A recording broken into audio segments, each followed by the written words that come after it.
So I have a nice morning, sitting here having my coffee, and in any case, it's very nice out here, but I can't help but hear a Honda 2000, I think. Yeah, it's a Honda 2000, and I think I hear it coming from a boat just over there.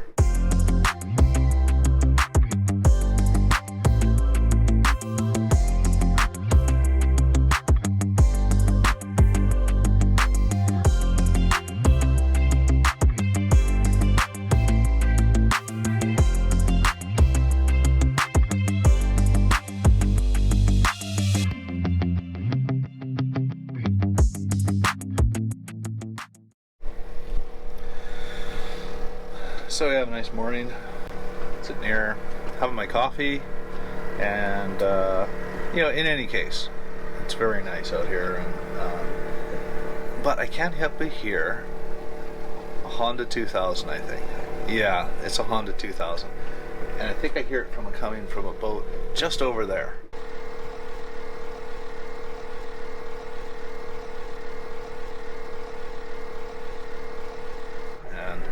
Like I said, I'm enjoying myself and I can put up with that, but there is a better way.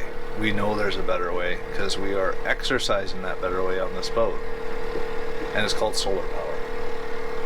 So we're going to talk about solar power for a few minutes here. So we have this relatively infinite resource called the sun, and if you have enough room on the boat for solar panels, you can make use of this resource. We have a pair of 265 watt panels on our back roof here, and then up here over the bimini top we have a pair of 400 watt panels. That gives us a total of 1,330 watts potentially. You'll never see that, but potentially, right? Now I am due to actually clean these panels, because I got some pollen and some dirt and some dust on them. But even right now, and we're probably tailing off our charge a little bit right now even, but right now we are bringing in, we're bringing in over 40 amps right now, and the batteries are up at 14.4 volts. And yeah, it's just 10 past 11 at this point in the morning. So as you can see, the technology is good. I checked it earlier and we were up at 70 amps about 2 hours ago. So you can see that it's actually bringing up, and that's using a lot of equipment. That's 6 golf cart batteries that actually are about pushing about 5 to 6 years old. We're running a deep freeze right here. We're running a fridge freezer down below. And we're running a fridge freezer Angel, which we're just using as a refrigerator right now for the big trip. No problem in keeping up with that. Sometimes we'll actually turn the ice maker on, at least during the day. It uses a lot of power for the overnight period, so we tend not to want to reuse it then unless we're at a dock or we're cruising for long periods or something like that. But yeah, that's we're going to talk a little bit more about this, but this is really the way for boating. There's very little shadowing when you're boating because the trees are usually on shore away from wherever you're anchored.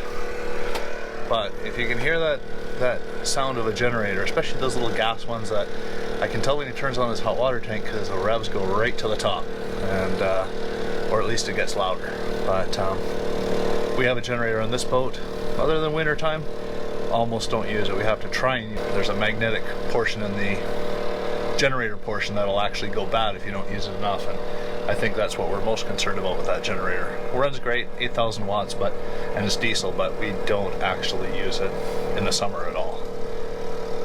So actually we use it when I run the compressor for if I'm going to dive underneath the boat to pump air down, but that's about the only time we're really using it. This isn't meant to be highly negative towards generators. I realize many boats are made to operate this way, and this has historically been common convention. I only suggest that in an anchorage in the summertime it is better without them, and we do have the technology to accomplish this. Every year we go out in the summer, we do see more boats with more and more solar panels, so perhaps that's what the future holds.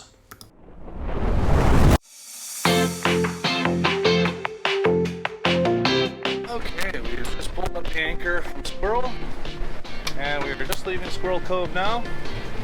A little bit breezy today, calling for a 10 to 20 northwest, but it was a nice anchorage. A little breezy, but you know, there's no waves in Squirrel, it's well protected, and a nice couple nights here.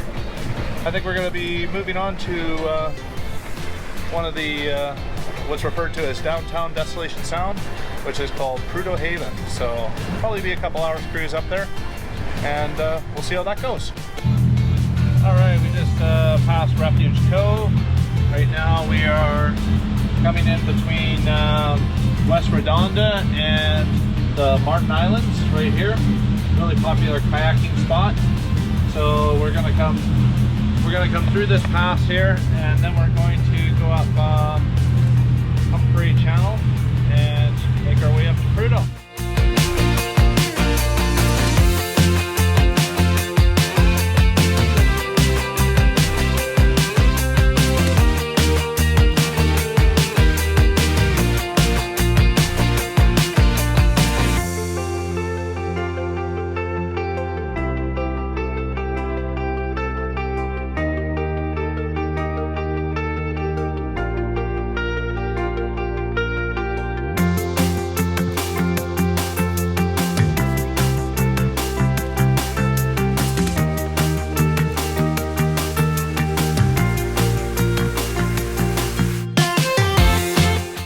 From Squirrel Cove, we crossed Lewis Channel by Refuge Cove, passing between West Redonda and the Martin Islands.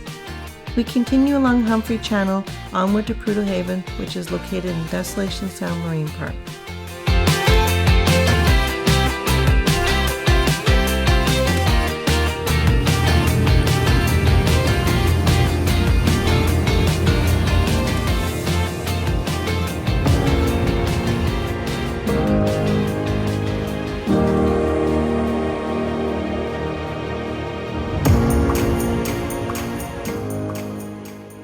What is unique about the Desolation Sound area is this is where the tides meet from north and south of Vancouver Island.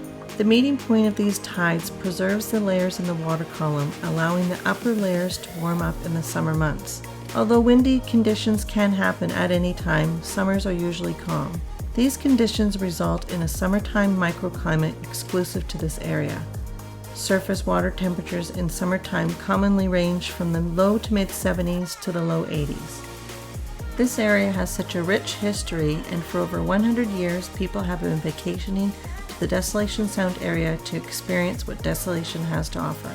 There are also numerous publications on Desolation Sound, so do some searching online and see what you can find.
Well, this is Prideaux Haven, and unfortunately we don't have all our American boater friends up here again this year, and we all miss you. And this is how empty it is when we don't have Americans. Maybe next year we'll have it back to normal again. Very sparse for mid-July.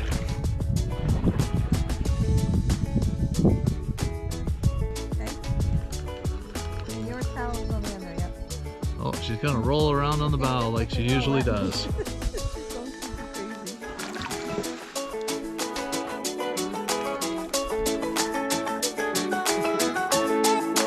Can I pass this camera to you? Well, we're at about 5:30, just prepping dinner here. Pretty nice in this little cove here. Starting to get a little bit busier in Prideaux Haven. Why they call it downtown Desolation Sound. Flip the chicken. Hunter's having a couple hamburgers, so we'll get those sorted out for him. We are looking like we're going to be pretty good for our dinner here. But nice day. I'm feeling kind of wiped from all the sun. It's we were swimming for a good couple hours. Water's low 70s, but you know, really warm all the way down, like right to you know, even down where your feet are. It feels just as warm as the surface. I think when Hunter stepped sounder on his boat there, it was showing at 75 degrees Fahrenheit, so very nice water temperature. You can just stay in it as long as you feel like swimming, and there's no getting cold. It's really nice. But, this is why we come to Desolation Sound. We got a nice spot here. See Mount Denman just peeking through the trees right here. So that's about as good as that gets. So anyway, I'll continue to get dinner ready and enjoy this evening. Next time on MV Makena Kai, we take a look at the solar system and we determine if cleaning the panels really has that much of an impact on the power output. We explore the area by dinghy and we take a paddle through the lagoons in the kayak. And we find out why Prideaux Haven is such a great place to go paddleboarding and kayaking, and just an overall nice anchorage in general. Thank you for watching.